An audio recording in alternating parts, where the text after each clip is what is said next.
So I started to have a problem with my Integra DTR-40.3. First off, the receiver fell off the network. As you can see, option 7.6 was supposed to be network, and it's completely out of the menu, which was okay. I left it like that for a month or so, and then suddenly I completely lost audio. There's absolutely no audio. Usually we could see here the program, the 5.1 or whatever, the front, center, surrounds, and we don't see that anymore.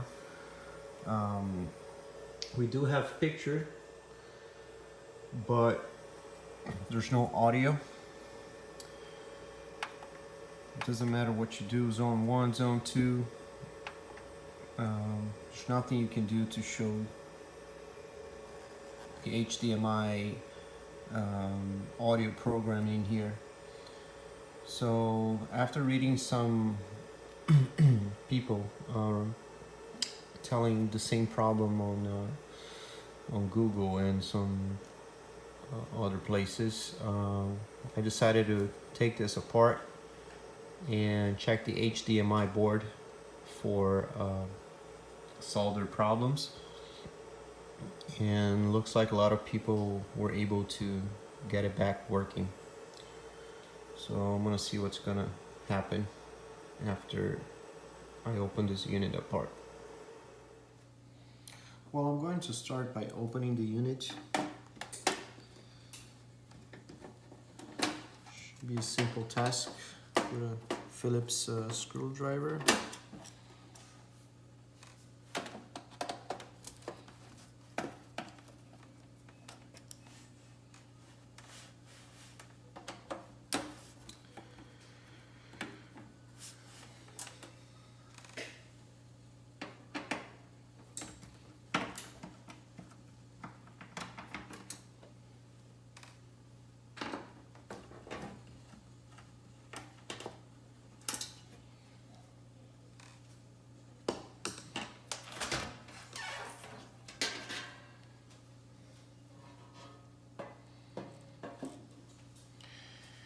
And what we're looking for, it's the HDMI board.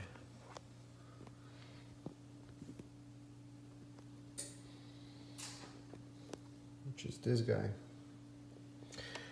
Apparently, the problem is in this chip and the solder. So what we're gonna have to do is what they call bake this board. I have preheated my oven to 185 degrees, 180 actually, and we're gonna put this board for an X amount of minutes that I don't remember right now. I'm gonna look at the instructions and see if it's enough to melt the solder and regain control of the unit via network and get the audio back. So what I'll do is remove all those screws from the other side, cut the cable ties, remove the flat cables, and completely get this board out.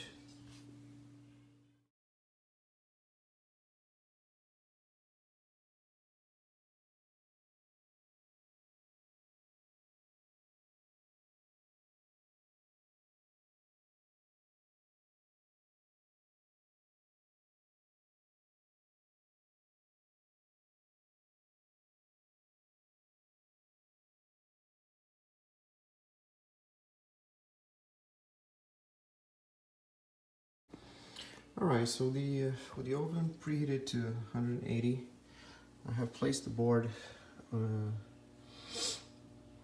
a cookie sheet, or whatever you call this, in a way that the board it's not really touching. I mean, the no solder is touching the metal. Some people say we should cover the board with aluminum foil and just leave the chips in question exposed. But since I'm not sure which is the one with the problem, I'm just gonna place the board just like that, and we'll see what happens. Apparently we have to keep this for 2 minutes at that temperature, and then raise the temperature to 385 degrees for another 8 minutes. So I'll check back in a few. So almost 10 minutes have passed. The oven is at 385, so I'm gonna shut the oven off. It does smell a little bit funky. It smells like some electronics are burnt, but I guess it's normal. So I'm gonna open the door to let this cool faster, but it's not advised to touch the board because the solder may be soft. Actually, this is what we're hoping for, because we're actually reflowing this board. So we should not touch it because the components may move, some solder may get messy. So I'm gonna leave this alone for about 15 minutes. And hopefully it's gonna be cool enough to handle. I do see, however, that the board bent a little bit. Maybe next time I won't leave the center without support. Let's hope that didn't damage the board. Okay, so my board is cold again to the touch, and like I suspected, it did bend a little bit. The board is actually a little bit bent because the way I did not support the board properly on the baking sheet. So when you do it, make sure you don't do what I did. But I guarantee you it's not gonna be worse than it was before. So it was either that or garbage can. So I'm gonna put the board back on the unit and hope it works. The only damage I can see was the little sticker on the network port that melted. It doesn't really matter, I don't need that. So let's see, I'm excited.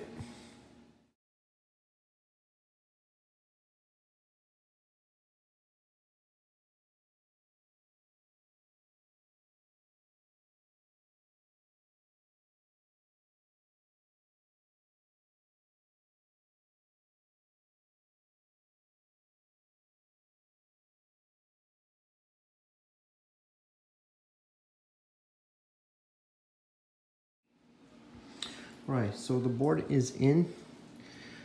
I did have some trouble getting this connector and this guy out and in again. I don't know if I'm doing something wrong, but it was kind of a big deal to put this guy back. Before I even close this, I connected this to the power. I'm just gonna see if this unit is even gonna come back to life or not. Ooh, okay. Oh, all right. So I didn't have this before. That's a good sign. I don't know if the network part, it's gonna show up without the cable connected. Uh-oh, I think it worked. Yep, perfect. I have a good feeling this is gonna work out. Let's put this back on the rack and test. All right, guys, so my Integra DTR-40.3 is back in the rack. Let's hope for the best. Let's see what happens. First of all, let's see if we have HDMI picture.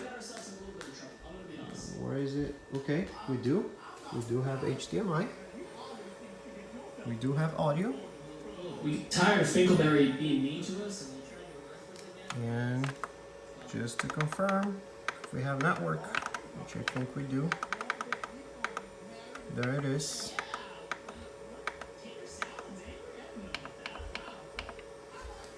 And it's fixed. So I call Integra, and apparently they have a program for everybody that has 2011, 2012 receivers that are experiencing this problem, Integra and Onkyo. But the program for an exchange or repair ended in 2017. So what they have now, it's a 40% discount on a new unit, which is still about $1,000 at least. So you're thinking about like a $600 upgrade, where my 5-year-old receiver, as you can see, still good, still rocking. I love this receiver, and it's back to life. I mean, with no special rocket science procedures. It was just, reflowing, baking the board. I'm sure you can do it, and I think I can pull a few more years out of this unit. Good luck, guys.